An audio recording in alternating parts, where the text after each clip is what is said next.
Fuller Road, never again. Well, I think of it as just a road on my way to school. It was only 4 short weeks ago that I had the strange experience of my life. On my first day of sophomore year in high school, you couldn't beat the smile off my face with a baseball bat. I had been texting girls working out, and I finally built enough confidence to text the most popular girl in my grade, possibly the whole school. And that's not even the best part.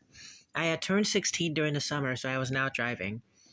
As I drove to the twisting, winding road, my favorite Anthrax song, Crush, blaring through my Chevy Blazer stereo, I came across the most treacherous curve on Fuller's 3 mile stretch. Singing along with the song's amazing chorus, Get away with murder, kill me when you're through, do I have to deal with me, to be loved by you? I didn't notice the car coming around the corner in the opposite lane because school started at 7:15. I left the house at about 6:15 to beat the sixth graders' parents, so needless to say, it was dark. I flipped off my high beams while the car passed, not bothering to turn it back on. That was my first mistake. The curve was marked 25 miles per hour, as opposed to the rest of the road's 40. After passing the S curve, I didn't have any reason to go so fast, so I maintained a solid 30 mph cruise. I didn't notice that one of the street lights was actually working. That's odd, I said aloud. Fuller Road hasn't had working streetlights once in the 9 years I lived here. Disregarding the occurrence as the city finally taken action, I drove on. That was my second mistake. As the strange light passed my side window, I thought I saw someone. I did. Just as my mind registered that thought, the CD started skipping. One line kept repeating itself, Get away with murder, skip. Get away with murder, skip. Get away with murder, skip. I punched the power button on my stereo. After that strange ordeal, I looked at my driver's side mirror. Nothing. Now only going about 20. I looked over my shoulder.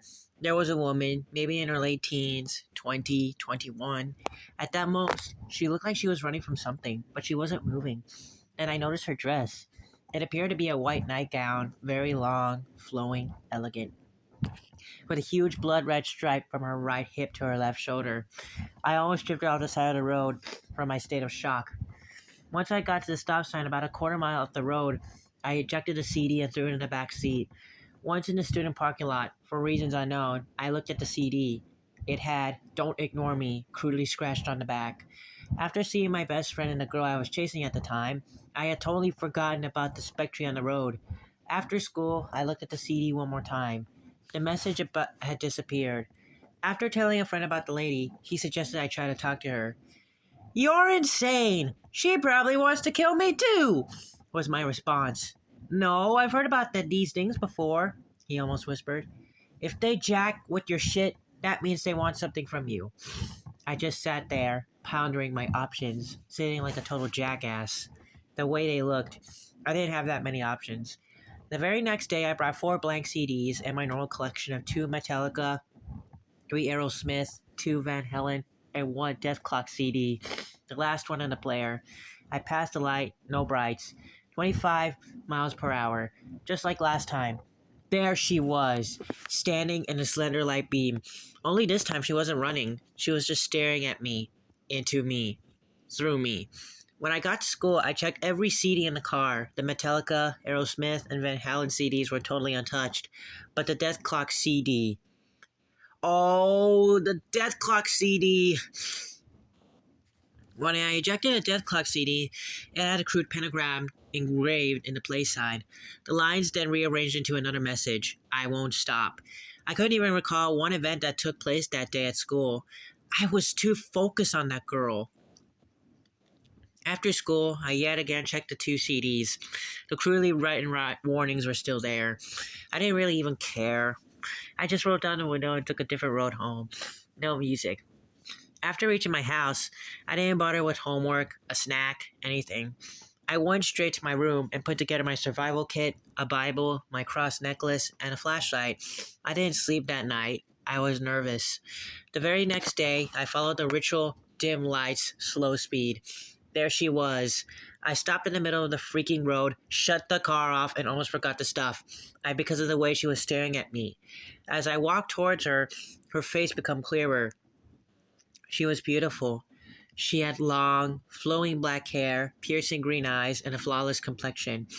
With my cross necklace wrapped around my right hand and the Bible in my left breast pocket, it was a soldier's Bible. It was pretty small.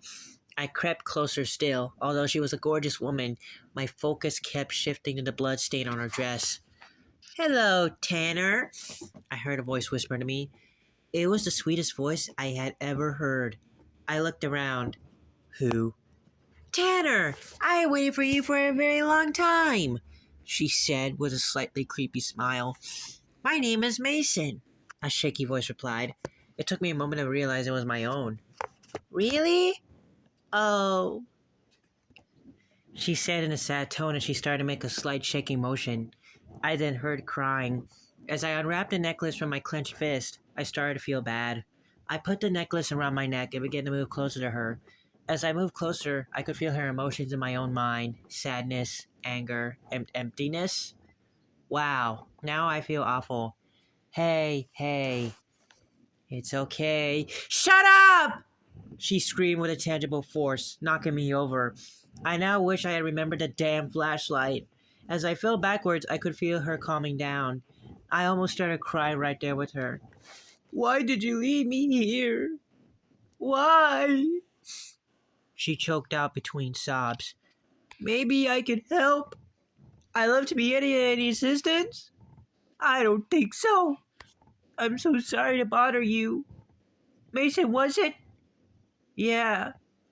"What was your name?" "Selena." And with that, she faded away with the light, almost like she was never there. Her name is all I found out. No age, no time period, not even who this mysterious Tanner was. I did all the research I could only find. Nothing. I sometimes wish I had pretended to be Tanner to see what she wanted. I'm glad I didn't, though. Occasionally, on my way to school, I'll slowly drive down Fuller, lights off, just to see if she's still there. Nothing so far. Today after school, though, as I went to change CDs, I remembered the 4 blank discs I had in the back seat. I rushed to grab them, only to find them completely untouched. I then removed the first Anthrax CD from its case and checked the back, just for laughs. On the back, in the slender curved handwriting, was the message: "I missed this one. Selena."